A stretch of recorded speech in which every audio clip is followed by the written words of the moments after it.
Every time a new footballer bursts onto the pitch, we all love to gush about this player's talents and how many World Cups or Ballon d'Or he will win. Surely the sky is not the limit for a player who is already turning heads at such young age. We all see how the prodigies of Leo Messi, Kylian Mbappe, Cristiano Ronaldo, and Haaland have turned out so far. But more times than not, a lot could go wrong. Welcome to Football Pro. In this video, we're going to talk about the Wonderkids who fell way off their potential. This channel is dedicated to bringing you awesome regular content in and around the beautiful game of football. Let's dive in.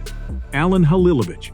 Remember when Real Madrid signed Martin Odegaard and Barcelona signed Alen Halilovic? Fans were pretty convinced that this pair would define El Clasico rivalry for years to come. Many years later, one of them is leading Arsenal on the title charge, the other fell off the planet. Halilovic was only 16 when he made his debut for Dinamo Zagreb and quickly became one of the club's key players, helping them win the league title that season. Many clubs drooled over him, but it was Barcelona that signed for a cool €2.2 million in 2014. But his stint at Camp Nou was everything below what was expected, as he made only one appearance for the Catalan Giants. He was loaned out to several clubs, including Hamburg and Las Palmas, to develop but never reached his full potential, and left Barcelona for free in 2018. But that didn't work out either. His time at AC Milan was uneventful, and he failed to make any impact on loan. In January 2023, he was released by Croatian club Rijeka and has remained a free agent since then.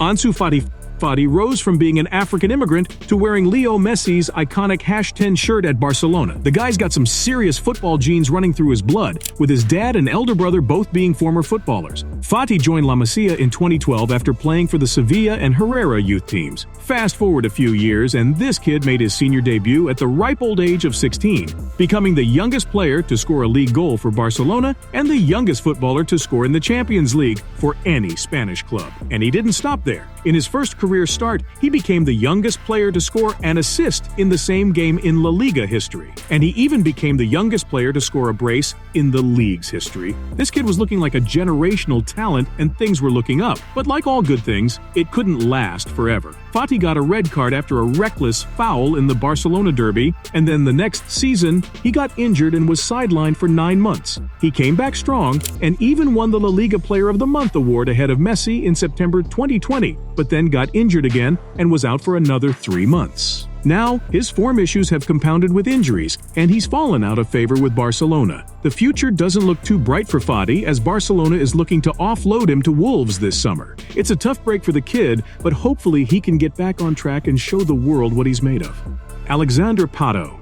Remember Alexandre Pato? Maybe that 2-minute goal against Barcelona might jog your memory. He was the next big thing in football back in the day. After killing it at International, he moved to Milan, where he became a sensation. The Brazilian was lightning quick with fascinating dribbling and could score for fun with clinical finishes. He even helped Milan win the Serie A title in 2011 with 14 goals in that campaign. But then, injuries struck, and his career went downhill from there. He had all sorts of muscle problems that kept him out of the game for ages, and he was never the same player after that. He went back to Brazil to play for Corinthians and had a brief loan spell at Chelsea, but failed to make an impression. Since then, he's been bouncing around different clubs in China and Brazil, but he hasn't been able to get back to his best. It's a sad story of a player who could have been one of the greats, but injuries and inconsistent form got in the way. Daniel James. So do you guys remember Daniel James tearing up the championship back in 2018/19? The dude racked up 15 goals and assists for Swansea City, and the sky seemed to be his limit. He was on fire, playing like a younger version of Gareth Bale, with his crazy speed and direct play style. Everyone was hyped up about him, and Manchester United quickly snatched him up that summer. At first, it looked like he was going to be a bright star, but things went downhill pretty quickly. James struggled to adapt to the Premier League and relied too much on his pace to beat defenders. And to make things worse, he went on a 9-month goal drought. Ouch! Anyway, he ended up leaving Man United and headed over to Leeds United in 2021. And that was pretty much the end of the hype train. Callum Hudson-Odoi.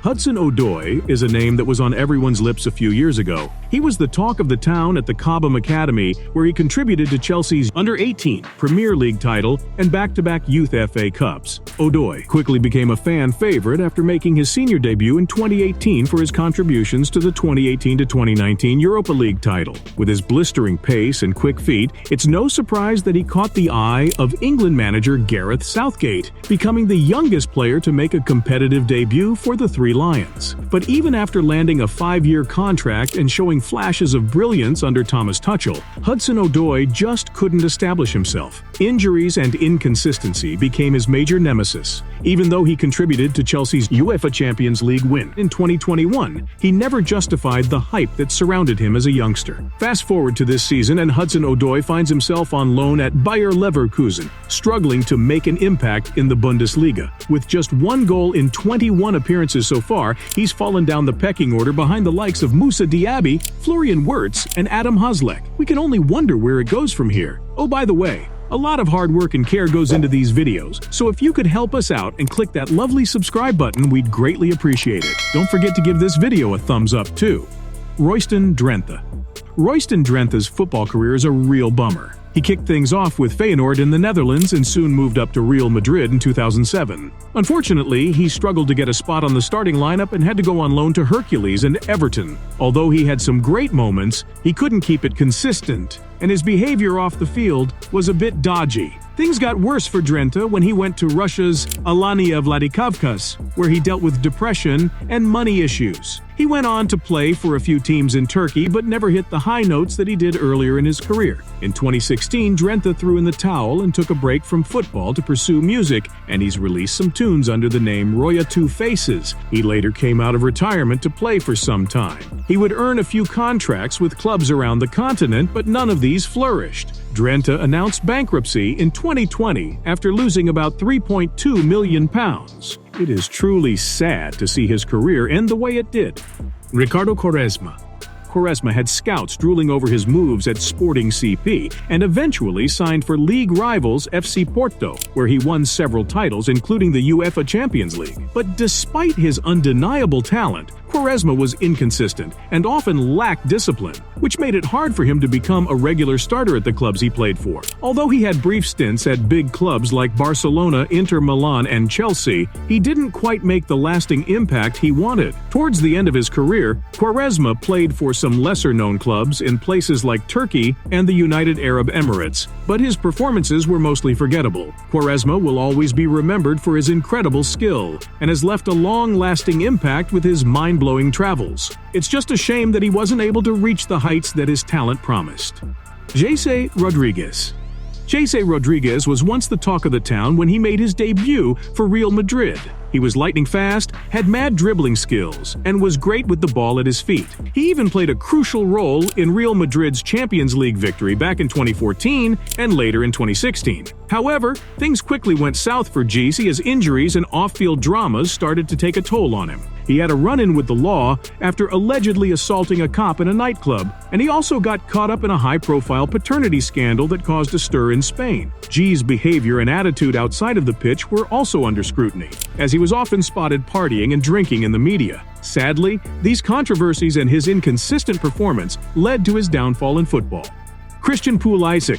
This guy is the definition of football in the United States. He went from playing in Hershey, Pennsylvania, to making it big in Europe, which is insane. When Pulisic turned 16, he moved to Germany to join the Borussia Dortmund Academy, and it wasn't long before he made it to the first team. Then he started scoring international goals for the US and winning awards left and right. In 2019, Chelsea signed him for a record fee of €64 million, and he did not disappoint. He had some big shoes to fill replacing Hazard, but he showed up and helped the team secure a top-4 finish and reach the FA Cup final. But things haven't been all sunshine and rainbows for Pulisic. He's been dealing with injuries and inconsistency issues like every other wonder kid in the book. It seems that his time at Stamford Bridge might be over, as he might be getting shipped off to one of AC Milan, Newcastle, and Leeds in the summer.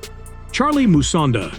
Musonda was once considered one of the brightest young talents in European football. After starting out at Anderlecht, he made a move to Chelsea in 2012. He would later go on loan spells to clubs in Belgium and Spain and showed great potential. But his career took a downturn after he returned to Stamford Bridge. He struggled to break into the first team and was sent on another round of loans, this time to Celtic and Vitesse, where he failed to make an impact due to injury. In January 2021, Chelsea released Musonda from his contract amidst his injury crisis. He did not play professional football for 1,000 days until he made an appearance for Levante in September 2022. Despite his struggles, Musonda remains quite the name on the streets. Fans will never forget the good old YouTube compilations and hope he can make a comeback for the ages. Thanks so much for sticking around until the end of the video. We hope you enjoyed it. But why stop now? Click this video right here for more awesome content.